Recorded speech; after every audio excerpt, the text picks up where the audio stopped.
aos presentes. Nós já contamos com o pedido dos nossos convidados esta manhã. E eu tenho aqui 2 minutos para fazer a apresentação dele, mas eu vou conceder-lhe um acréscimo no tempo que ele dispõe de 5 minutos da palavra inicial, para que ele mesmo o faça. Eu só queria registrar que, para mim, é uma coisa importantíssima. Nós estamos cuidando das futuras gerações. Então, nós temos pelo menos um aluno da Universidade Federal aqui. Isso, para a gente, é importantíssimo, porque começa a despertar na mentalidade do futuro cirurgião dentista a perspectiva de participação política. A gente sabe que o caminho é agir coletivamente, e é isso que nós estamos fazendo hoje pela manhã aqui. Estamos conversando com o futuro prefeito de Natal para entendermos quais são as suas políticas, notadamente na nossa área de atuação, que é a área da saúde. Portanto, neste instante eu vou passar a palavra ao candidato do PSOL, Robério Paulino, para fazer sua apresentação. Antes, eu queria ler, e vocês vão ter que encher o saquinho disso. Nós vamos ler a cada vez por candidato as regras do debate. A primeira delas é que sejam desligados os celulares. A gente não tem interrupção aqui. Pode botar no vibrador e faz o mesmo efeito.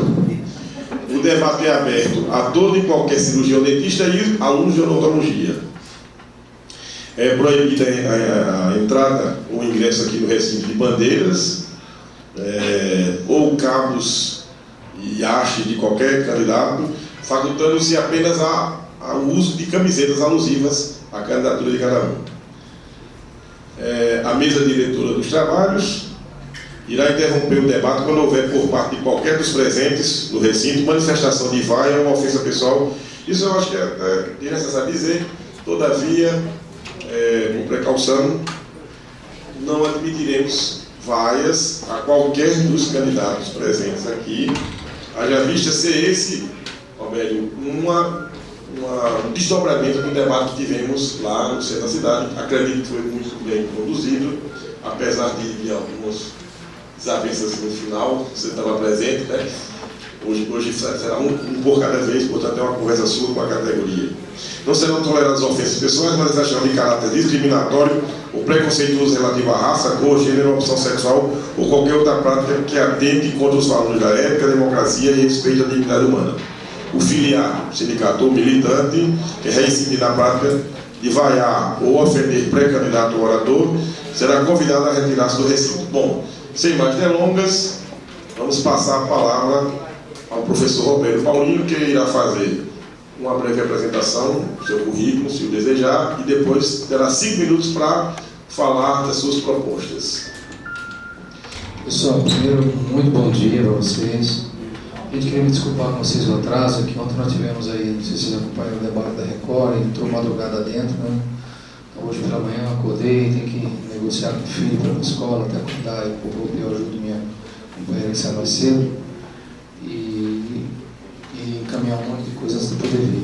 Esse engarrafamento ali no viaduto do Parque Centenário, Natal, Vila São Paulo, tem travado.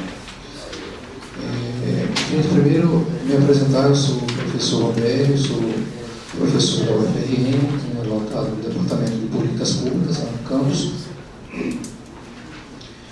Vocês sabem, não sou político profissional, como boa parte dos candidatos que estão aí, sou político de carreira, sou acadêmico, né? E aceitei um convite para ser candidato, que eu acho que é importante que a gente apresente uma outra forma, uma nova forma de fazer política nessa cidade, diferente dessa política baseada no fisiologismo, que é o troca-troca de cargos políticos por apoio, né? A gente vê que termina dando o que deu em mensalão, né, no Brasil, no nepotismo, emprego de parentes, no loteamento da máquina pública, né? Na disfarçatez, na mentira, né? Ontem eu estava vendo, quando eu falei do debate da Record, que eu estava vendo o programa eleitoral, né? Eu falei de um dos candidatos, quase que eu choro, né? E tão lindo que era o Natal antes da carro. A educação era uma maravilha, a saúde era uma maravilha, o transporte do primeiro mundo, né? Eu fiz uma gozação antes do debate e não é assim, né? Nós sabemos que esse caos que existe em Natal responsabilidade de cargo, ela foi 200% pior, mas é fruto de um acúmulo. Um acúmulo de muitos anos, de um grupo que domina essa prefeitura há muitos anos. Mas aí, voltando à minha apresentação, eu sou economista de formação, né? Não nasci aqui, né? Mas minha família é potiguar, né? Tenho uma irmã, alguns de vocês devem conhecer, Maísa Paulino, que é odontóloga também, professora aqui da UFRN, aqui na Faculdade de Odontologia, minha irmã. Tenho um irmão que é médico, que sofre todo dia dentro do Hospital Alfredo Gugel, Cléber Paulino. Né? Então, estou numa família bastante ligada à saúde e sei o caos e as dificuldades que a saúde do nosso estado, da nossa cidade vive. Né? Todo dia eles me relatam os problemas, especialmente meu irmão Alfredo, ele sabe, foi diretor daquele Hospital João Machado.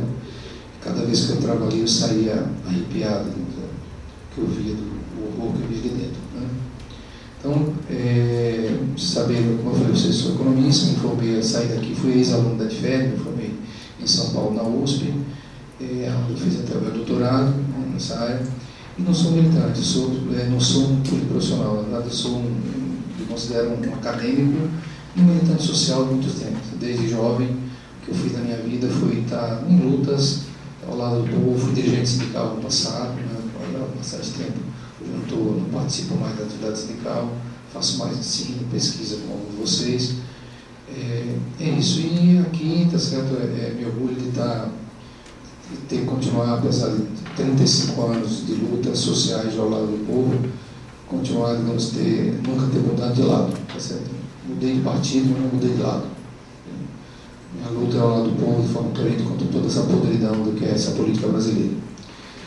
Sobre as propostas iniciais, eu queria dizer para vocês, especialmente vocês que estão na área da saúde, Natal vive um processo de privatização completa da saúde. Né? Basta ver o que essas UPAs privatizadas, terceirizadas, o que deu. Né? A operação da Polícia Federal revelou que fraude, corrupção dentro das UPAs, e o que a gente tem aí é um processo de uma saúde muito mais cara, precária. Quem viu o nosso programa na TV ontem, eu fiz questão de fazer uma entrevista na porta da UPA com a Jussara.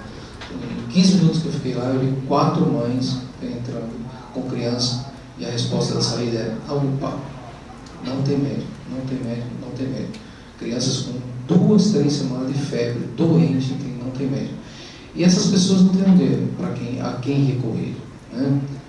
Porque nós aqui, no setor de classe média na cidade, nós conseguimos pagar um convênio. Mas 80% da população natal, eles não conseguem pagar convênio. Não conseguem pagar escola particular. Se a escola particular custar R$50 a mensalidade, que isso economicamente é inviável, essas famílias da Zona Norte de Natal não conseguem pagar o Felipe Camarão. Vai ser garotada, vai ser cuidada, vai ser atendida. Aonde? Vai estudar aonde? Se eles quebram propositalmente a saúde pública, a educação pública, tem para forçar a gente ou fazer convênio, ou achar que o que é bom tem que ser aprovado, ou pago, né? Ou achar que para ser bom tem que ser só salesiano, ou marista, ou contemporâneo, eu sei. Isso é proposital. Gente, na Europa, a saúde continua sendo praticamente toda pública. Eles estão tentando cortar também, mas continua praticamente sendo toda pública, é boa. Quem não sei se já viram aquele filme do Michael Moore, um cineasta norte-americano, mas SOS Saúde, vejam. Ele mostra a saúde na Inglaterra, que é o país sério do liberalismo, toda pública. Na Alemanha não tem faculdade particular. É praticamente tudo público.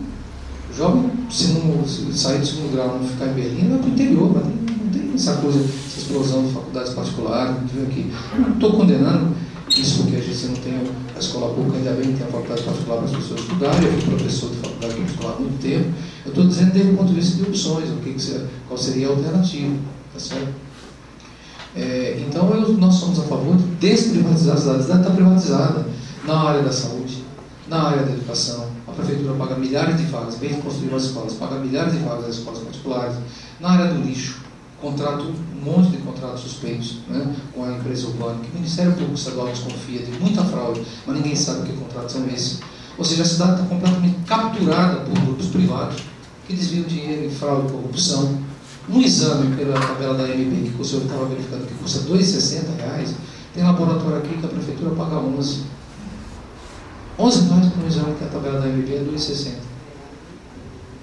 É isso que está acontecendo com a máquina pública. A receita da cidade aumentou de 400. Em 2004, a receita de Natal era 470 milhões.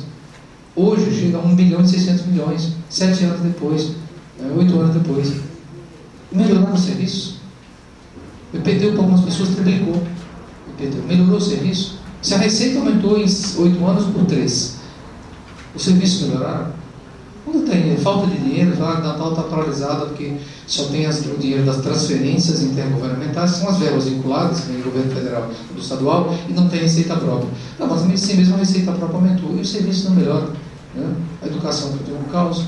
O Natal, não sei se vocês sabem, tem o pior índice das capitais do Brasil de educação básica, o pior índice das capitais de educação básica do Brasil todo. Né? A saúde um caos, os transportes, um sistema completamente defasado. Uma coisa é a gente que anda de carro, mas a maior parte da população do Natal precisa dessa frota de ônibus. Uma frota de ônibus com 8 anos de média, para uma cidade com 4 milhões de habitantes, 530 mil passagens por dia, as pessoas andam igual ônibus superlotado, como se andasse com uma lata de sardinha, desrespeito total. Por isso nossos alunos foram para a rua, né? E eu quero dizer a vocês com muito orgulho que eu fui com eles, fui o único candidato que eu fui junto dos nossos alunos para a rua apoiar o movimento de estudantes que conseguiu rebaixar o aumento da passagem de 2,40 para 2,20 e depois conseguiu a volta da integração. Fui tirar alunos nossos da UFRN da cadeia, alunos nossos que levavam bola de borracha na cabeça sangrando, fui levar no cirurgião para costurar a cabeça de aluno nosso da UFRN.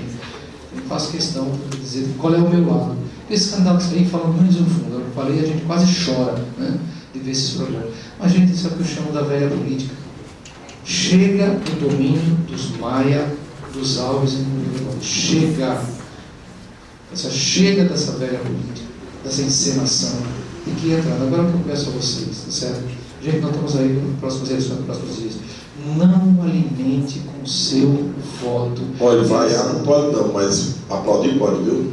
Eu digo, não alimente com o seu voto essas velhas oligarquias. Porque a gente reclama, aí chega na eleição, e vota nos mesmos. Depois a gente não pode reclamar, a culpa é nossa, né, se a gente elimina. Então nós estamos propondo, só para vocês saberem que o pessoal é um partido pequeno, mas em Belém está em primeiro lugar, olha as pesquisas, vai chegar para a prefeitura de Belém. No Rio de Janeiro o pessoal está em segundo lugar, no segundo turno. Aqui em Fortaleza está disputando segundo e terceiro lugar nas pesquisas, deve segundo turno. É um partido novo, tá certo? Nós saímos do PT por não concordar com essa coisa que o PT fez, se meter, se misturar com toda essa velha política, essa podridão. Eu fundei o PT, e saí por isso, não concordamos. Professor? Então é isso, vocês saberem o que a gente pensa, tá certo? Um pouquinho. Mas em relação a você, para terminar, nós queremos centralmente resgatar a saúde pública. Pode aplaudir. Nós teremos 6 perguntas que foram elaboradas.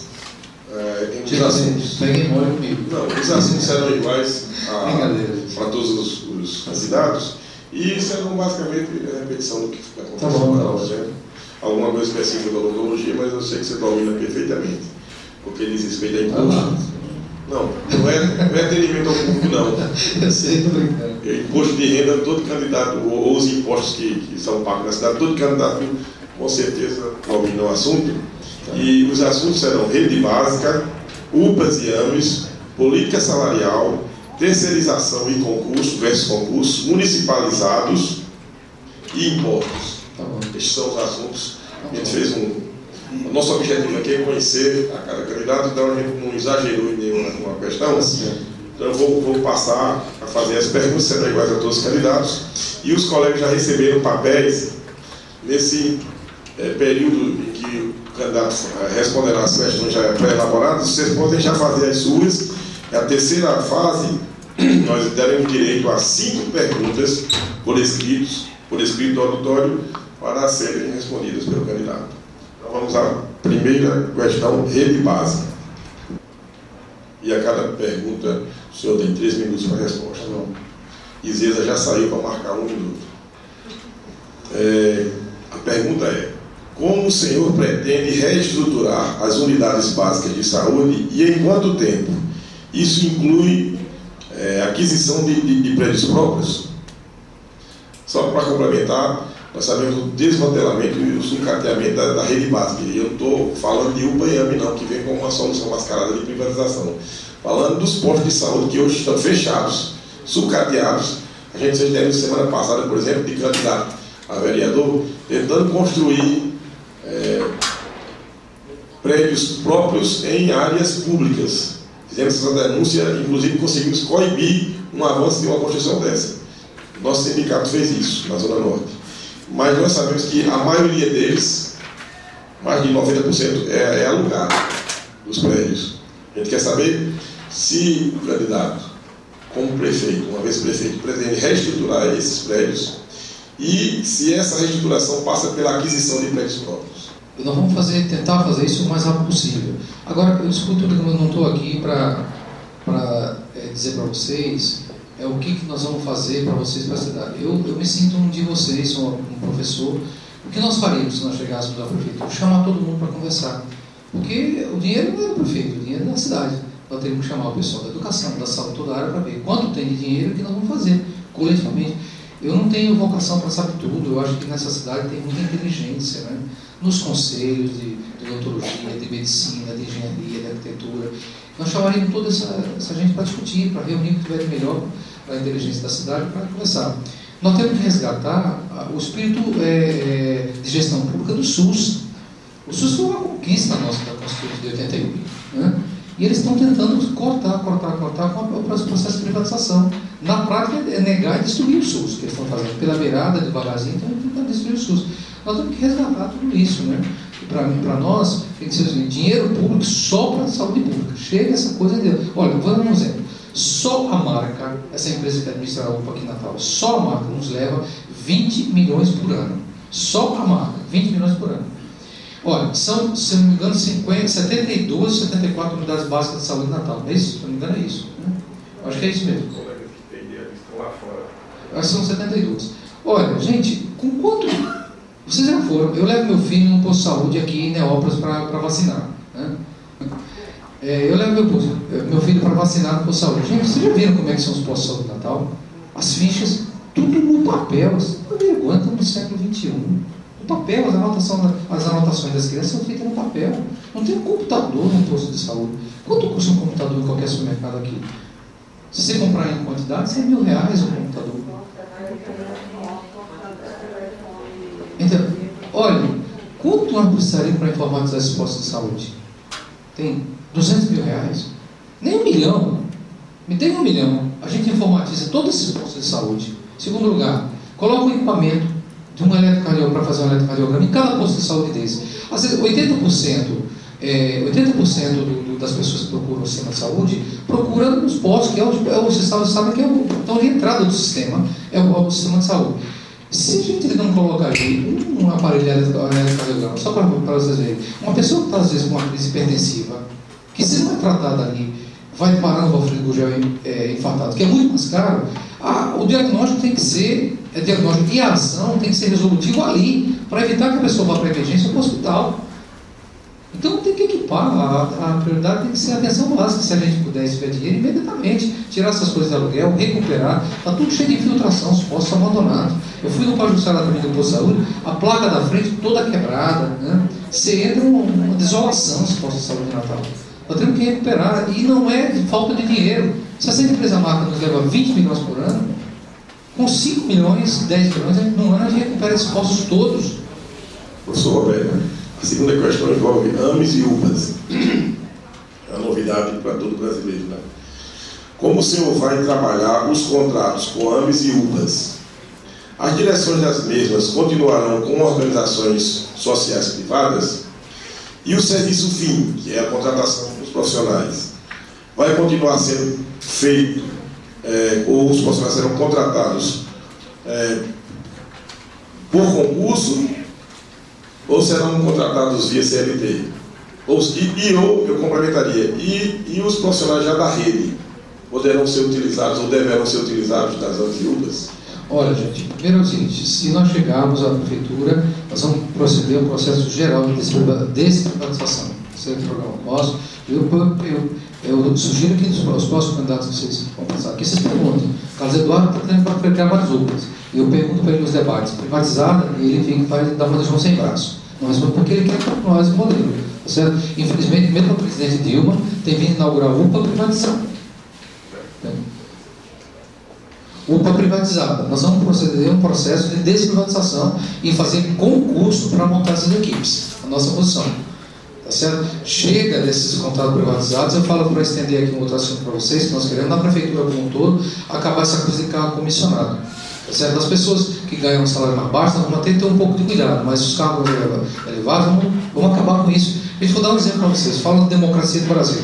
No Japão, quando o primeiro-ministro, que corresponde ao presidente da República, chega no governo, ele nomeia 10 pessoas. O Obama nomeou 703 pessoas nos Estados Unidos. No Brasil, o presidente da República nomeia 73 mil. Um governador, 10 mil pessoas. E chamam isso de democracia. Por aí que passa o troca-troca de favores e a corrupção na política. Então, voltando para o assunto nosso. Concurso para tudo. Desprivatizar, concurso para tudo. Se for possível, entendeu? Reaproveitar todo o pessoal que já está na rede, entendeu? Vamos chamar todo mundo para conversar, o que eu falei. A ideia nossa era manter um plano, uma mesa permanente de negociação com os conselhos, com os sindicatos da área, sindicatos médicos, sindicatos odontólogos, com todas as associações, chamar para discutir e fazermos conjuntamente um plano para a saúde natal.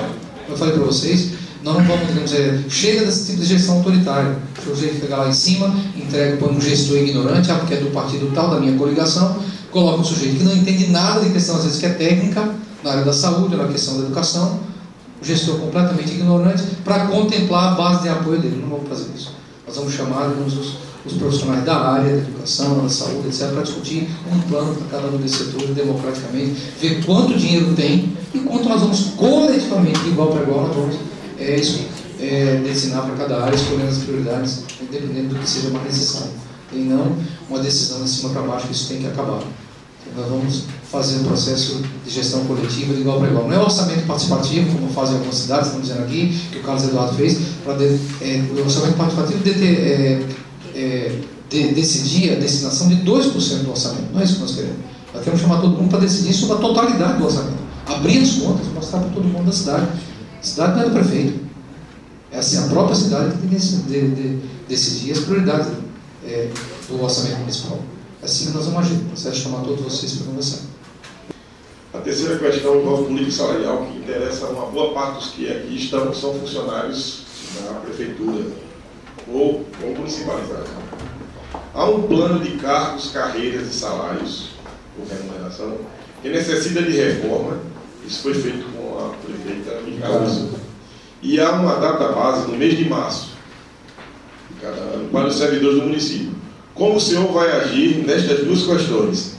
Eu quero só colocar que algumas coisas pendentes. Por exemplo, a gratificação de insalubridade neste plano é totalmente diferente do plano do Estado, porque eles concluíram lá, não sei de onde, nem da CLT, que o percentual deve incidir sobre o salário mínimo, diferentemente do Estado. E também não cumpriram, pelo menos esse ano, a database do mês de março. Gente, olha, eu respondo com muita tranquilidade isso aqui, tá certo? Se a gente, digamos, chega à prefeitura, nós não vamos agir diferente do que a maior parte de nós da nossa frente, né, age no dia a dia, porque nós temos um lado, vocês sabem, o pessoal é um partido socialista, um partido ligado aos movimentos sociais do Brasil inteiro, e nós não vamos, porque chegamos na prefeitura, vamos mudar de lado. O lado nosso vai ser o lado dos movimentos sociais, dos sindicatos. É evidente que nós não vamos poder governar só para os sindicatos, movimentos sociais, tem que pensar no interesse do conjunto da população, mas o conjunto da população, a grande maioria, é de trabalhadores. Com o que a gente, para vocês ficarem sabendo o que tem que fazer? Que é a diferença com alguns candidatos, que vocês têm que saber aqui. Todo mundo faz um monte de propostas, né? Tem um candidato, se não me engano, o Rogério Marinho, tem 100 páginas de propostas. A questão não é de propostas, gente. O papel aceita tudo, você imprime qualquer coisa. Mas entra ano, sai ano. Entra eleição, sai eleição. Continua a mesma coisa. Por quê? Proposta todo mundo sabe, vocês sabem o que tem que fazer na saúde, melhor do que eu. A questão não é essa. A questão é para quem esses candidatos vão governar. Essa é a questão central. Muitos alunos, né, depois acham que porque não pode ficar debatendo, não sei o que, tem que apresentar propostas. Agora vocês talvez pensem nisso. Mas vai dialogar, a questão não é de propostas. A questão é de interesses. Não se muda essa cidade, nesse estado, nesse país, sem enfrentar interesses poderosos. Não se faz uma omelete sem quebrar os ovos. problema é que esses interesses empresariais de grandes grupos que mandam em Natal. E ou se enfrenta esses grupos ou não se desprivatiza, não se paga o plano de cargos e salários. Por quê? Porque o dinheiro está sendo desviado para esses grupos, que financiam as campanhas dos candidatos que vão passar aqui. Boa parte deles recebem dinheiro dos grupos. Vocês acham que um candidato que recebe milhões ou milhares de reais, dia das empresas, vão chegar lá e governar para o povo? Ou vão ser refém das empresas? Essa é a política no Brasil. A corrupção está aqui dentro, na campanha. Por isso nós defendemos exclusivamente financiamento público de campanha. E não aceitamos um centavo de empresa para chegar e poder cumprir o plano de cargos e salários. Né? Poder, vamos dizer, destinar os recursos. Porque quem é que atende, em última instância? Eu sou professor. Quem é que garante a educação na sala de aula? Não é o juiz, é o professor. Então vamos ter que cumprir o plano de cargos e salário, aperfeiçoar, melhorar, certo? E vamos discutir isso. O que a gente está pensando na área da saúde? Manter uma coisa que a gente tem visto no país inteiro, que é uma mesa permanente de negociação. Tem toda semana uma reunião regular com as entidades do setor, sindicatos do setor, para discutir o que fazer. E ver o que é possível cumprir em termos do cumprimento do plano de cargos e salário, de melhoria salariais, de treinamento e qualificação, porque vocês aqui estão num certo nível, né, de nível universitário, mas tem uma massa de servidores aí com uma baixíssima qualificação. Então, quando eu falei que precisa atender bem uma pessoa com uma crise hipertensiva lá no posto de saúde, e a nossa proposta é estender inclusive o horário para a noite dos postos de saúde, às vezes não vai ter um médico, né, ou odontólogo. Precisa treinar essa gente. Professor, quarta questão envolve a terceirização que já foi até ano passado colocada pelo candidato. Mas nós formulamos aqui a seguinte questão. Frente às terceirizações tão questionadas pela justiça e pela imprensa, qual a posição que o senhor tomará? Já mais ou menos colocou.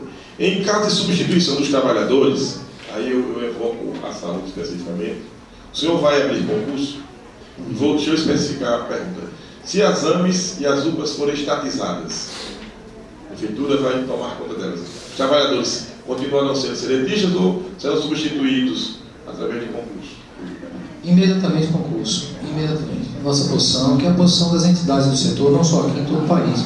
Nós somos contra esse processo de privatização, já falamos, né, de entregar os CIPs. É uma saúde mais cara. A saúde privatizada ela é mais cara do que a saúde pública e não é melhor. Né? Vamos lá, ontem eu mostrei no programa nosso. Eu falei aqui das mães, várias mães entram e saem na saúde. UPA Pajuçara e não tem médico. Não tem médico, não tem atendimento. Eu entrei esses dias no hospital, alguns hospitais, é muito impressionante, nas UPAs, falta às vezes de pirona. Eu entrei na UPA Pajuçara, olha, aqui não tem dipirona líquida, não tem Luftal, tem coisa básica às vezes para as pessoas, né? Falta tudo mesmo nessas UPAs. Porque o objetivo não é... Qual é o objetivo? Não é tratar as pessoas. O objetivo é o lucro. E nós não podemos deixar que a saúde seja transformada em mercadoria, como é hoje. Né? Eles quebram absolutamente tudo para justificar a gente, como eu falei, fazer convênio ou privatizar. Nós vamos recuperar isso aí, abrir concurso, montar as equipes através de concurso. De concurso. Então, chega desse processo de privatização, porque isso, como eu falei, é ceifar o SUS. Vou me dar o direito de aplaudir, porque eu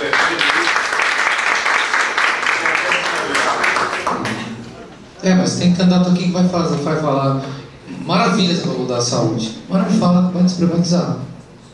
Porque no programa do partido dele está privatizado. O Estado, para poder esse candidato, é um problema. Eu sou economista, gente, e também um pouco um cientista social. A gente acompanha hoje boa parte dos grandes partidos no Brasil, eles tratam o Estado Nacional, que é esse conjunto de instituições que o país tem, a prefeitura é parte do Estado, como um problema. Ou seja, você tem que o Estado é ineficiente, tudo que é público é ruim, é burocrático, por isso você tem que privatizar para dar agilidade, é isso que eles falam. E não é verdade, isso é uma grande mentira. Está certo que dentro do Estado, da máquina da prefeitura do Estado, tem ineficiência.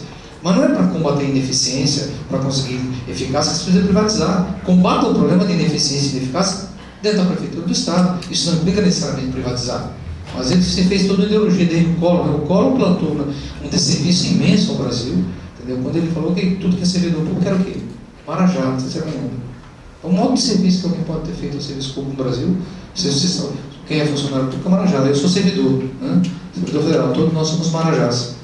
Gente, o Estado, em qualquer lugar do mundo, é um elemento de civilização. Como eu falei, todo mundo quem vai para a Europa, adora a Europa, né, ver o alto índice de desenvolvimento humano. A gente não entende que o que está por trás ali é um Estado muito forte, um Estado forte nos serviços públicos. Esse é o segredo do elevado índice de desenvolvimento humano da Europa.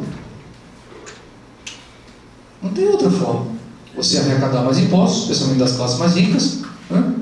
É um imposto progressivo para financiar os serviços públicos de boa qualidade. Aqui eles têm quebrado propositalmente, repito, o serviço público para convencer a população que tudo que é público é ruim, é ineficiente. O Estado é um elefante branco, que tem muito funcionário público no Brasil. Mentira. Proporcionalmente, como proporcional da população, a Suécia tem muito mais funcionários públicos em termos proporcionais à sua população do que o Brasil, muito mais. E agora, se o servidor está desmotivado, evidente que nem sempre ele vai atender bem a população. Às vezes acontece, né? Você vai num posto de saúde, o enfermeiro atende mal a população, lamentavelmente. Agora está tão de saco cheio, tão desrespeitado, tem que inverter essa lógica. Tendo espaço, aumentar o salário, motivar, contratar todo mundo no concurso, dar oportunidades iguais, e ao mesmo tempo que treinar e motivar as pessoas para atender bem a população. Ser servidor público é isso, é servidor do público. Nem todo mundo entende isso, é necessário que se entenda isso. Eu acho que é possível fazer uma revolução na mentalidade também. A quinta questão diz respeito a virou uma categoria específica dos servidores aqui no município, e à medida que eu for lendo a questão, você vai entender. Os municipalizados são assim denominados por serem funcionários de outras instâncias, estadual, federal, cedidos ao município. Estes se sentem duplamente prejudicados, posto que não recebem as gratificações das suas entidades de origem, Estado e Federação, nem têm garantias futuras quanto às gratificações que recebem atualmente do município. O senhor tem alguma perspectiva para esses trabalhadores? Gente, olha, eu não conheço bem a situação, mas o que eu falei para vocês, a nossa posição é de discutir isso, tá certo, como parte do mesmo lado, tá certo? Sentar nessas mesas de negociação permanentes, discutir quais são aqueles problemas. Eu acho que tudo que possa ser reparado tem que ser reparado. Se aqui há uma coisa injusta, incorreta, isso tem que ser revisto, tem que ser repensado, certo? Então eu acho que não tem sentido você sair, se você tem um salário, tem uma situação, perde a gratificação na esfera federal, na esfera estadual, e o município é prejudicado. Isso está completamente errado. Eu acho que tem que rever isso. Outra coisa que nós queremos é sair. Então, não sei se eu respondi a pergunta, nós queremos rever eu acho que o critério tem que ser que ninguém que sai da esfera federal ou da esfera estadual venha para o município e seja prejudicado. Pelo contrário, se ele vem e já está cedido, que tenha algum ganho, que tenha alguma promoção que justifique, que seja um estímulo, tá certo? A que esses cedidos possam chegar na prefeitura e permanecer, se sentir bem e trabalhar bem. Né? Agora, como eu falei para vocês, tudo é uma questão de orçamento. Nós vamos ter que discutir quanto é que tem de dinheiro para ver como é que a gente vai atender o conjunto dos setores, porque, estou dizendo para vocês, assim como tem demandas específicas na saúde, o pessoal da cultura em Natal está numa reclamação generalizada. A cultura em Natal fica com 11 milhões por ano. Como é que uma cidade com quase 1 milhão de habitantes recebe 11 milhões por ano? Tem que se fazer com 11 milhões o ano inteiro para a saúde, para a cultura? Não se faz. Então nós vamos ter que reequacionar o orçamento, ver quanto tem, fazer uma campanha para aumentar a arrecadação, porque se do contrário, é tudo demagogia. O microfone aqui eu posso falar tudo, qualquer microfone pode imprimir milhares de propostas lindas, né? Tem uma tudo questão de dinheiro, discutir coletivamente quando tem de dinheiro, o que é possível atender, com transparência mostrar, gente, isso aqui tem tanto dinheiro, é possível, mas há uma demanda de dinheiro para a educação também, uma demanda de dinheiro para a saúde e tal, discutir coletivamente o que se pode atender dessas limitações, e não esconder, mentindo como é hoje, né? Eles só usam a lei para isso, virou um grande fantasma. Você sabe qual é o grande fantasma do não atendimento do plano de cargos, né? De salário, de uma reivindicação quase qualquer. Lei de responsabilidade fiscal. Virou uma coisa linda, né, gente? Engraçado que quando ela foi feita no governo FHC, essa lei não foi feita para preocupado com a responsabilidade fiscal. Foi feita para controlar os reajustes de salário dos servidores. Foi para isso que ela foi feita. Eles colocaram na Constituição 60% é o limite máximo. E agora inventaram uma novidade. Qual é a novidade? Limite prudencial. A lei fala 60% no máximo para gastar com o servidor. Agora eles vão colocar um limite prudencial. Aí já estão discutindo em Brasília um novo limite, 45%. Com isso, eles vão, do orçamento para o funcionalismo, vocês vão achatando por quê? Porque o Estado não interessa a eles. O negócio é deixar o quê? Privatizar. Fazer saúde privada, educação pública, todo mundo tem que fazer convênio, previdência privada. Um processo de privatização que, lamentavelmente, o próprio PT não enfrentou. O PT foi contra a lei de responsabilidade fiscal, não sei se vocês lembram. Foi contra, votou contra. Espelhou em Brasília. Hoje, eu, infelizmente, tenho que perguntar para o Mineiro. Né? O próprio PT aplica a lei de responsabilidade fiscal. Mudou completamente. Eles são contra isso. Contra. Esse é o usar. O ISS do município de Natal é extremamente oneroso para os cirurgiões dentistas. Eu posso lhe afirmar que há 2 anos atrás eu fiz uma pesquisa e ainda não entendi porque que o ISS de São Paulo é 3 vezes menor que o de Natal. Então, o ISS do município de Natal é extremamente oneroso para os cirurgiões dentistas da clínica privada, que pagam 9 tipos de impostos regulares. Qualquer um que abrir o consultório paga, abrindo no outro dia, paga 9 impostos. O senhor fará alguma mudança neste imposto, estou falando do ISS? E, se for o caso, convidará as representações dos profissionais para pensar em soluções conjuntas antes de tomar decisões? Perfeito. Quero responder a segunda questão, gente, que eu falar. Gente, eu não tenho, repito, vocação para saber tudo, e uma coisa que a gente mais abomina é essa forma autoritária, esse tipo de gestão autoritária que a gente tem em Natal e em todo ano. Eu reponho os segundos. Pessoal que tiver questões pode entregar aqui a doutora Tereza, para que a gente, na próxima fase, serão as perguntas. Olha, gente, então, chamar para discutir como é que seria melhor, porque realmente é difícil, né? Você trabalha, e tem que depois pagar um imposto, e além da burocracia, o trabalho, o tempo que você perde, o tempo para recolher isso, para pagar, né? Uma trabalheira danada, né? Eu sei disso, minha irmã, que é odontóloga, que vocês teve consultório há um tempo atrás, é a trabalheira que essas coisas dão, né? Agora, eu queria dizer para vocês o seguinte, gente, o que eu sou a favor, né? A estrutura tributária, eu não sei como é que se encaixariam, por exemplo, os odontólogos dentro disso aqui, em que faixa. Mas o que nós defendemos em termos de estrutura tributária, queremos ser claro, é uma forma de imposto progressivo. O que é isso? Não tem jeito de fazer justiça social no Brasil sem imposto progressivo.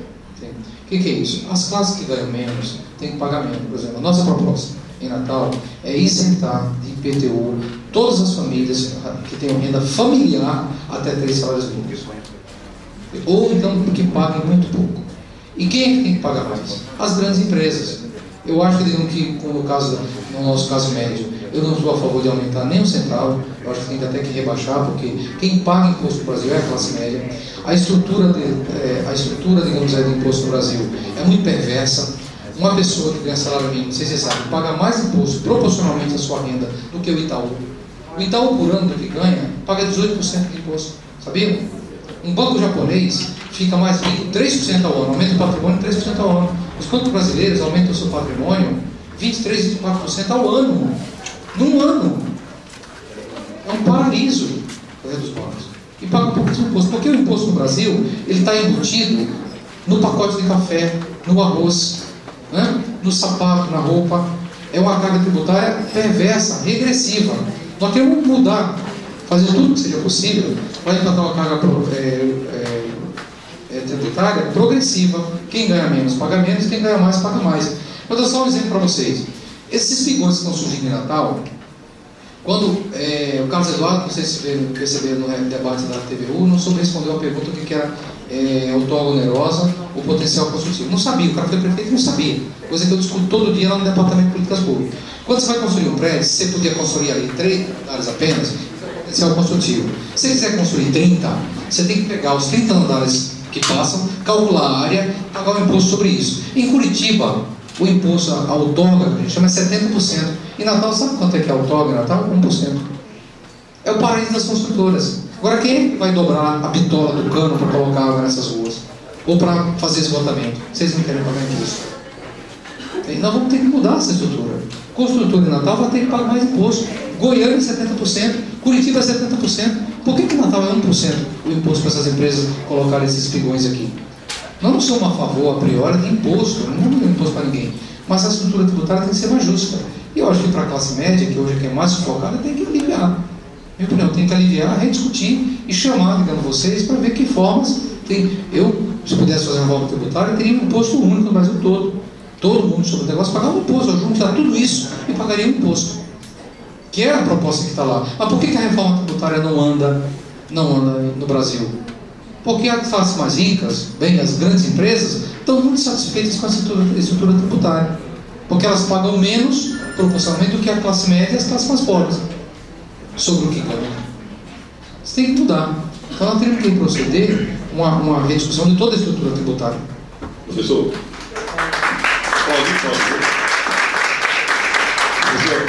nós temos 3 questões, eu acho muito interessantes e são distintas, por isso eu vou lê-las integralmente. A primeira é a seguinte: como enunciado no artigo 196 da Constituição Federal de 88, a Constituição Cidadã, a saúde é um direito de todos e dever do Estado, garantido mediante políticas sociais e econômicas que visem a redução do risco de adoecer.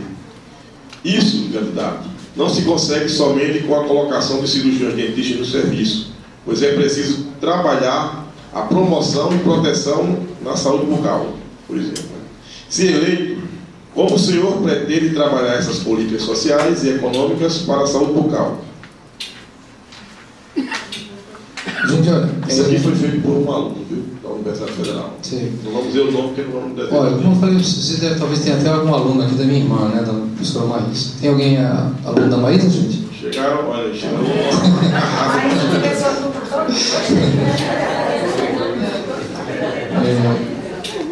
Olha só, gente. Eu já falei, o primeiro princípio nosso vai ser desprivatizar e recuperar a saúde pública, recuperar a conquista do SUS, que foi o SUS dentro da Constituição, né? É saúde, dinheiro público para a saúde pública. Agora, os programas de saúde bucal, Marco Aurélio, mais um conhecido ali atrás. Aqui tem lugar na frente, viu, pessoal? Acho que a estudantada está tendo mais consciência do que os atuais colegas. Isso, ainda bem, né?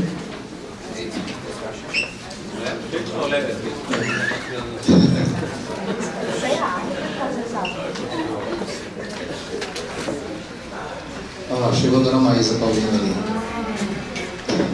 Olá, professora. Nossos alunos.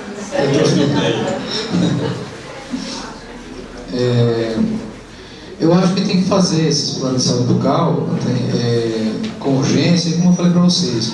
Eu não sei qual é a melhor forma de fazer especificamente os planos. O que a gente vai ter que fazer é chamar certos especialistas, vocês, as entidades, para fazer o plano conjunto para isso. Entende?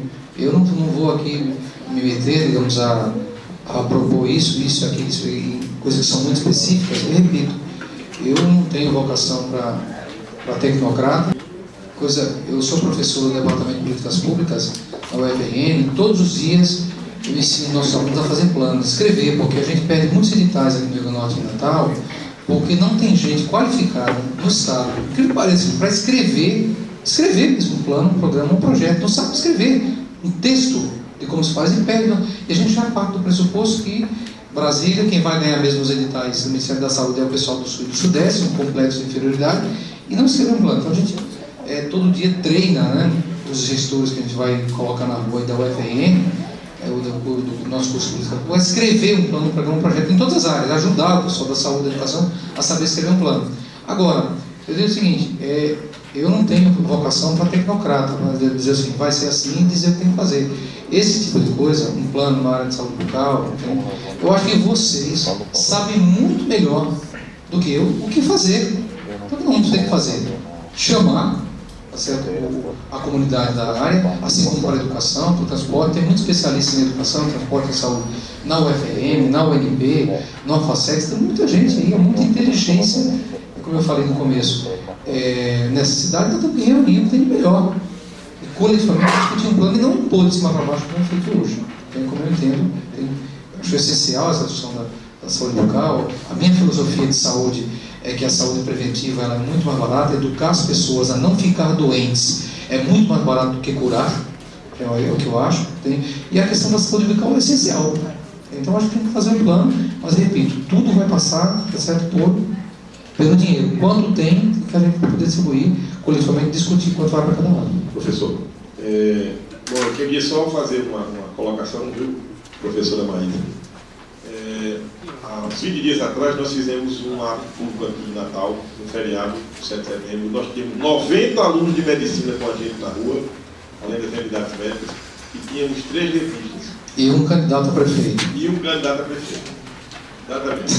Os outros passaram a distância, a parte daquele ato, e com muita felicidade, se alguém puder vir aqui, contemplar, isso para a gente é prazeroso, ver esse salão cheio de futuros cirurgiões dentistas, alunos. Sei que a professora Maíra teve uma cooperação grande nisso, mas eles vão começar a entender como é que a coisa anda, e é discutindo política, sem dúvida nenhuma. É para a gente hoje, será para eles daqui a alguns dias.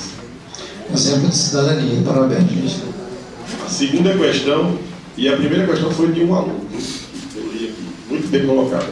A segunda questão é: gostaria de saber se o senhor tem interesse em assinar um compromisso público para a distribuição de kits de higiene bucal nas cestas básicas e farmácias populares em Natal, visando diminuir o índice das principais doenças bucais, que são as doenças periodontais, a cárie, etc.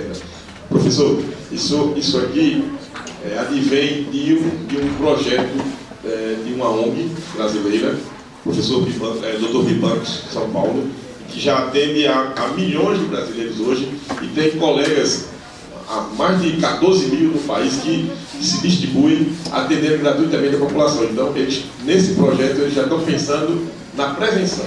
Gente, olha, pessoal, eu vou dizer uma coisa que eu penso, eu não sou odontólogo, nós temos um representante que eu vou dizer o que eu penso, antes de ser candidato, eu pensaria nisso. Você imagina o seguinte: quanto é que custa se a gente encomendasse aqui no estado todo uma escova de dente de boa qualidade, fabricada, por exemplo, num país, ou aqui, eu encomendasse na China 3 milhões de escovas de dente? Quanto custa isso? Conseguiria comprar isso a R$1. Hoje é muito barato. Você vai comprar um vidro de Listerine em qualquer farmácia, quanto tá? 12, 13 reais, né? Isso é um absurdo. Eu pergunto, nós temos um Nuplan aqui, não sei se tem alguém do Nuplan aqui na UFRN. Por que nós não montamos em Natal uma fábrica de medicamentos, como o estado de Pernambuco tem, o LAFEP? Falta medicamento, eu falei para vocês que eu fui em vários postos de saúde, nos dispensários, né, que são armazéns de remédio, falta tudo, falta remédio de tudo. E você tem que pagar caro, mesmo genéricos, são caros para o nível da população. Por que nós nos entregamos, por exemplo, por mês, um kit, tá certo? Com escova, com creme dental, com um pequeno sabonete para cada criança na escola? Isso é caro, muito caro. Não é caro. Quando sairia? Vamos entregar um vidrinho de enxaguante bucal, esses Listerine, como é que a gente chama? É isso, né? Enxaguante bucal, uma escova, um sabonete para a família, que é muito barato, um kit todo mês para as famílias nas escolas. Não seria muito mais barato do que depois ter que curar as pessoas doentes nos hospitais? Vocês sabem disso melhor do que eu. Essa é a filosofia da saúde. Essa é a filosofia, por exemplo, da saúde em Cuba. Em Cuba, quando os médicos foram embora na Revolução de 59, o que eles fizeram? Eles tinham poucos médicos, poucos dentistas, infelizmente. Depois muitos voltaram, porque viram que não era bicho-papão, que era uma revolução a favor do povo. Eu não estou aqui defendendo o regime político de Cuba, tá certo? Eu sou muito crítico à falta de democracia, mas defendo muito a saúde, o espírito da saúde pública, as conquistas da saúde de Cuba. Qual é o espírito da saúde de Cuba? Educar as pessoas, eles não tinham muitos médicos dentistas, eles tiveram que educar as pessoas a não ficar doente. Eu acho que o segredo é esse. E dar as condições, tá certo? Um enxaguante bucal, uma escova, educar as pessoas, fazer um cartaz, tá certo? Como as pessoas deveriam se cuidar dentro de casa para não ficar doentes. E eu acho que essa questão desse kit está dentro disso. Eu penso nisso, eu vivo sonhando com isso muito antes de ser candidato.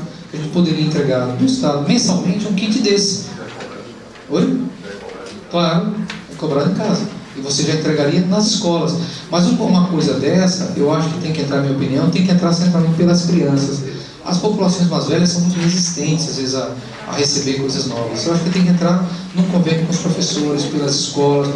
A criançada é muito mais susceptível, tá certo, a assimilar esse tipo de coisa do que a população acima de 50 anos, né, que é muito mais refratária. Então, nós teríamos que fazer isso com uma parceria com todo o sistema educacional. Entende? entregar já na escola, né? Na escola, no processo de educação. Eu lembro que a Maísa falava aqui, não sei se continua no passado, Maísa, que havia, digamos, o Marco Aurélio que está ali atrás também trabalhando nisso, os círculos, né, da saúde, né? Não tinha um círculo, não sei se continua ainda, tá? Esse círculo que é bairro a bairro, né? Acabou, né? Eu acho que tem que retomar esse tipo de coisa em Natal, né? Retomar esse tipo educativo e ao mesmo tempo entregar esses kits e apostar pesadamente numa educação, numa saúde preventiva na cidade. E eu acho que o papel de vocês, a odontologia nisso, é fundamental. Talvez mais até do que o médico. Porque as pessoas têm boa parte, a gente é o que a gente come e o que a gente cuida, como a gente cuida da boca, né? É como eu vejo. Eu estou plenamente a favor disso aí. Né? Bem antes mesmo de ser candidato, eu sempre pensei nisso. A gente pode fazer não só para o Natal, para o estado inteiro. E o doutor, ele conhece não, a penúltima questão. O servidor municipalizado do PSF não pode mais tirar licença-prêmio porque perde a gratificação. A prefeita cortou isso aí. Para quem não sabe, quem não é do município, fica sabendo. Quero saber se o senhor, candidato, também vai seguir esta linha. Claro que não, né, gente? Claro que não. Não, tem candidato que vai dizer que não vai, mas vai chegar no governo e vai fazer. Vocês não têm dúvida. Tá certo? Vou deixar claro aqui, o Rogério Marinho às vezes não está aqui, é até ruim falar dele sem a presença, mas eu vou falar do partido dele. O PSDB fala um monte de coisa, né? Tem um monte de coisa a favor da saúde e tudo. Chega no governo e inventa assim um discurso. A máquina está quebrada, nós temos que arrumar a máquina, né? Nós temos que proceder a um processo de enxugamento, e vai 2 anos justificando não investir nada ou cortar mais, sempre como culpa da gestão anterior que fez um descalabro. Todo o país é assim, né? Em todo o país é assim. Então, sem dúvida, a gente tem que fazer isso. Tem outra coisa que eu acho que teria que fazer, né? Na gestão anterior do Sr. Carlos Eduardo, coisa que eu penso que vocês perguntem para ele, se ele for passar aqui. Ele fez uma coisa que está todos os sindicatos dos funcionários municipais estão reclamando, que ele cortou o desconto, além da licença-prêmio que a Micaela tirou, teve outra coisa que foi tirada, que é o desconto previdenciário sobre as gratificações. Não sei se tem alguém aqui que sofre essa situação. O que acontece? Se você não tem o desconto previdenciário sobre as gratificações, porque o salário tem lá o salário, tá certo? O básico, e tem um monte de gratificações. Isso é uma moda que eles resolveram para nos tirar isso na aposentadoria. Eu falo nos tirar porque eu estou preocupado com isso também, na minha situação. Sou servidor federal, sou professor da universidade. O que acontece? Você, quando se aposenta, se você não tem o desconto previdenciário sobre as gratificações, você não leva nada disso na aposentadoria. Então tem muita gente hoje do município, especialmente no enganamento, que está voltando para o Estado para ter alguma coisa para levar para a aposentadoria essas gratificações. Porque no município hoje não se leva. Então eu sou radicalmente contra essa coisa que ela fez aqui de tirar a licença, botar a licença-prêmio, né? Eu acho que mais, nós teríamos que voltar na prefeitura, voltar a fazer o desconto previdenciário sobre essas gratificações. Para quê? Para que quando você pergunta, deixa a pergunta aqui, pergunta para o Sr. Carlos Eduardo, porque foi ele que fez isso. Foi o Sr. Carlos Eduardo que tirou o desconto previdenciário sobre as gratificações, que faz com que hoje, quem é o funcionário municipal, vai para a aposentadoria, perde às vezes 50%, 60% do salário, sabiam?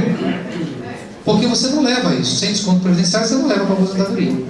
Pergunte para ele, vai passar aqui, se ele vier, né? Porque tem um debate que ele às vezes não vem, tá certo? O fórum já foi descontado. Então é isso, minha posição é clara nisso, eu acho que tem que rever isso aí, tá certo? Tem que manter a licença prévia.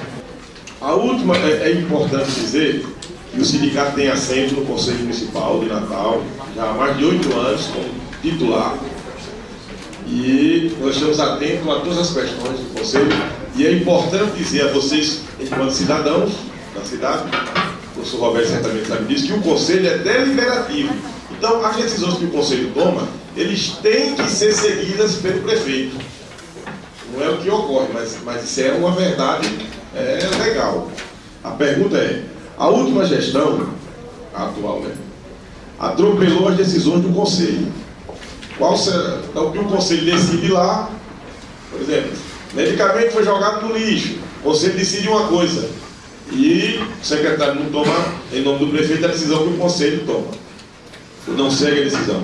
Qual será a sua conduta diante dessa instituição deliberativa? Eu vou responder primeiro com a resposta. Nós não queremos manter esse tipo de gestão autoritária, tecnocrática em Natal. Certo? A postura nossa é chamar as entidades, os conselhos, para discutir coletivamente, que a cidade possa discutir coletivamente. Chega desse tipo de gestão autoritária, onde a prefeita ou o secretário interferem em decisões que deveriam ser técnicas, ou na saúde ou da educação. E nós queremos inovar completamente a gestão, chamar todas as entidades para discutir. Agora, nós queremos ir além do conselho, tá certo? Por que isso? Muita gente, isso é uma crítica que nós fazemos, isso é uma discussão que tem mais entre os cientistas sociais, considera que a grande forma de participação no Brasil é essa forma dos conselhos. Presta atenção, não estou negando o conselho municipal, eu estou dizendo que ele é limitado. Eu estou achando que tem que ter uma forma de democracia mais democrática do que esse conselho. Muita gente está apostando, houve uma aposta no Brasil do período, um processo quase de paralisação dos movimentos sociais, dizendo que a democracia é isso. O conselho diz, gente, olha, deixa eu dar um exemplo para vocês como é que foram esses conselhos no interior. O prefeito nomeia as pessoas, quem é o conselho, ele nomeia, tá? Se é da família dele, se não é, ele deixa de fora. No dia da reunião, para receber o dinheiro do SUS, o dinheiro, às vezes, do Fundef na educação, ele nomeia o conselho. No dia da reunião do conselho, ele escreve a ata, chama o motoqueiro e manda o motoqueiro levar a ata para ser assinada pelos conselheiros em casa. Assim que funcionam os conselhos, lamentavelmente. Não devia ser, mas é assim. Então, esse conselho municipal é importante, mas nós queremos mais. A nossa proposta de chegar à prefeitura é convocar um congresso com mais de 1.000 delegados, eleitos em assembleias em toda a cidade, como assembleias como essa, dos médicos, dos arquitetos, dos engenheiros, para discutir um plano para a cidade. Qual é o plano de Natal? O que acredito que quer ser daqui a 15 anos? Tempo de transporte, de saúde. Natal tem plano? Natal não tem plano. Não sabe o que quer ser.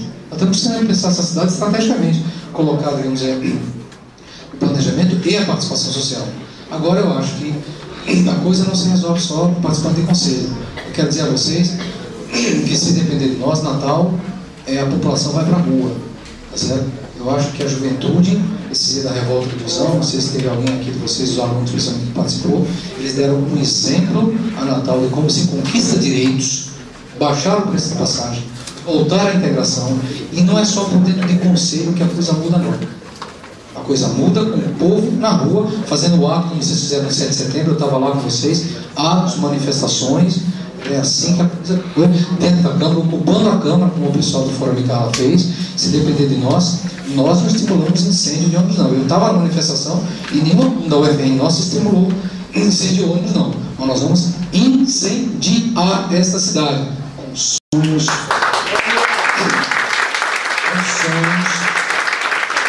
com saúde pública, com educação pública, com participação, com transparência. Assim tem que ser, gente. Nós temos que construir uma outra forma de fazer política. Enterrar essa forma de fazer política dos Alves, dos Maias. Chega do oligarquismo. Essa é uma forma totalmente diferente. Então, repito, nós vamos respeitar o Conselho, mas nós queremos ir além do Conselho, porque o Conselho é limitado. Vai ter aí dentro apenas representantes. Nós não queremos apenas representantes. Nós queremos o máximo de delegados, de gente representando toda a cidade, decidindo os rumos de Natal. Professor Roberto, você tem agora 3 minutos para as considerações finais e depois ele vai passar as suas mãos aos documentos. Tá bom. Gente, olha, eu só queria pedir para vocês o seguinte: nós estamos nas eleições nos próximos dias e dizer primeiro o seguinte: não acreditem nessas pesquisas fajutas. Eles colocam o candidato aí com 100% e a gente às vezes com 1, 2. Nós estamos sentindo nas ruas que a situação é diferente. Essas pesquisas são feitas para enganar vocês. Muita gente fala, o professor Roberto é o mais qualificado, mas não vou votar porque não vai ganhar. Não votem assim, tá certo? Em segundo lugar, não se pressionem, não votem nos candidatos dessas oligarquias, tá certo? Tem 2 candidatos que dizem estar na frente das pesquisas que são bancados por 2 bandas da oligarquia mais conhecida do Rio Grande do Norte. Vocês sabem quem é, não sabe? Muda o nome. Diz está em primeiro, diz está em segundo. São 2 lados da mesma família que vão continuar no poder através desses 2 candidatos. Chega, não alimentem com o vosso voto essa velha política, gente. Não alimentem. Nós temos que ter uma nova forma moderna de gestão dessa cidade. A gente reclama, chega da eleição e vota de novo deles. Não acredita que é possível algo diferente? Algo diferente? Não pode ser.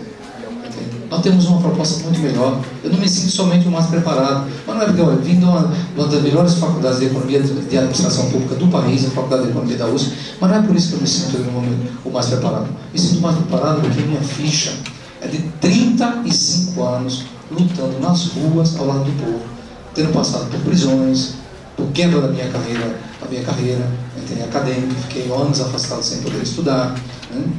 Fui para a rua para derrubar uma ditadura ainda garoto. Essa é a minha ficha que eu tenho a propor Natal. Não é uma ficha de um tecnocrata que está por dentro dessa sujeira, dessa política, não. Tá certo? E me orgulho, 35 anos sem mudar de lado. Mudei de partido para não me meter nessa podridão. Fundamos um outro partido para não nos meter em mensalão.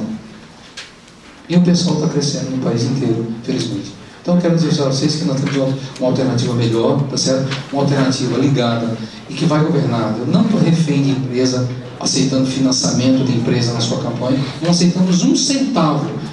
Tem um candidato aí que declarou que vai fazer uma campanha, nessa campanha de 10 milhões, nós vamos fazer uma campanha de 30 mil e vamos praticamente emparelhados com ele na eleição, e quem sabe vamos até para o segundo turno, dependendo de vocês. Entende? Então vamos apostar no novo, apostar no diferente, numa política voltada para a população mais pobre, ao mesmo tempo que atenda às reivindicações nossas, tá certo? Eu sou professor, né? Vocês sabem da briga que a gente fez, uma greve aqui na UFRN, não teve greve, mas teve uma greve nacional de servidores, até professor universitário tem que fazer greve, tem que atender as nossas demandas dos nossos setores médicos, mas o nosso governo tem que ser voltado centralmente para quem mais precisa. Esse país tem uma dívida social imensa. Dizem que tem uma nova classe média no Brasil. Gente, a desigualdade social no Brasil continua feudal. Eu fui na Zona Norte esses dias, contei. Eu fiquei na porta da escola. Eu contei 15 crianças que chegaram na escola sem tomar café. Depois de não ter, às vezes, não ter comido nada na noite anterior. Não é nosso caso, mas essa é a realidade da Natal. Como é que se dá aula para uma criança com fome, esperando das 9 horas para comer a primeira refeição? Centenas de crianças chegam em Natal sem tomar café. É para essas crianças que é o futuro do país que a gente vai ter que governar centralmente, atender as nossas reivindicações dos professores universitários, que eu sou do professor universitário, dos odontólogos, mas centralmente virar, tá certo, o governo para fechar essa chaga social que vem dentro da economia. Nós temos 9,3% de analfabetos dentro de Natal. Fazer um mutirão, sair das nossas portas, da UFRN, dos conselhos, para acabar com isso. Entendeu? O triplo do Brasil, 20% de analfabetos. Natal é uma cidade sobre fezes, né? Apenas 33% está saneado. Tem um carro, uma casa bonita, um carrão e uma fossa embaixo da casa. Isso é a idade da pedra. Cidade tão bonita, em cima de cocô. Nós temos que mudar isso. Isso só é possível mudar, tá certo? Com um governo que não privilegie o contrato privatizado com a marca, né, com laboratórios, com empresas privadas, com construtoras, com o setor que manda na cidade. Eles mandam na cidade e levam boa parte do dinheiro público. Nós vamos ter que desprivatizar a cidade e fazer um governo voltado para quem? Para a população. Isso só é possível se vocês chegam sem alianças com eles, sem se dobrar a eles. Vamos ter que chegar na Câmara. Os jornalistas me perguntam, se chegar na Câmara, vocês vão ser minoria na Câmara, como é que vocês vão governar? Eu tenho dito, se a Câmara nos cercar, nós vamos cercar a Câmara com o povo. É assim que nós vamos fazer. Fazer como o pessoal do Fórum de Carla fez. Ou seja, de uma forma totalmente... Então, muito obrigado. É uma alegria, espero vocês também conhecerem. Fazia muitos anos da minha vida fora. Retornei, digamos, a Natal há alguns anos, sou da casa. Muito obrigado pelo carinho, pela atenção que muita gente tem me dado aí, tá certo? As ruas, milhares de pessoas. E vi que a nossa mensagem entrou, tá certo? Esperando ir para o segundo turno, mas se não for, estamos muito felizes de ver que a nossa campanha foi uma campanha educativa para essa cidade. Muito obrigado.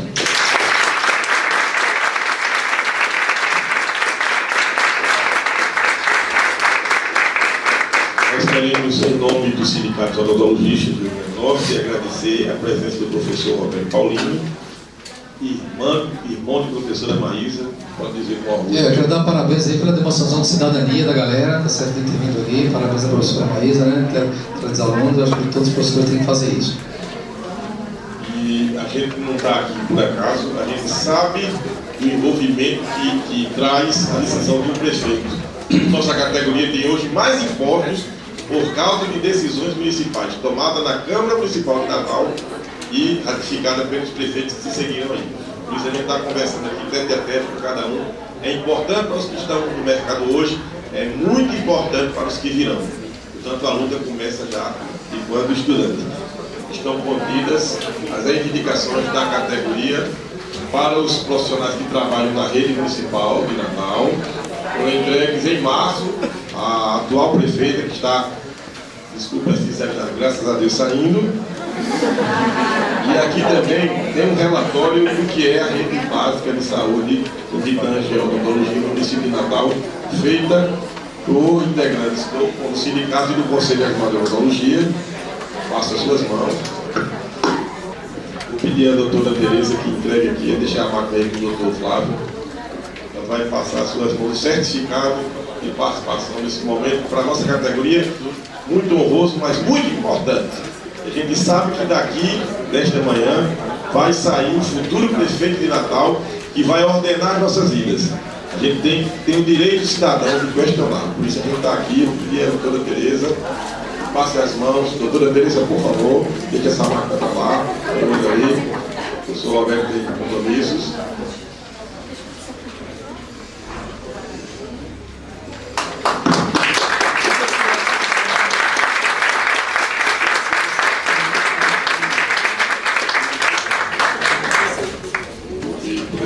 Aqui é um compromisso já colocado com os cirurgiões dentistas que trabalham em prol da população gratuita.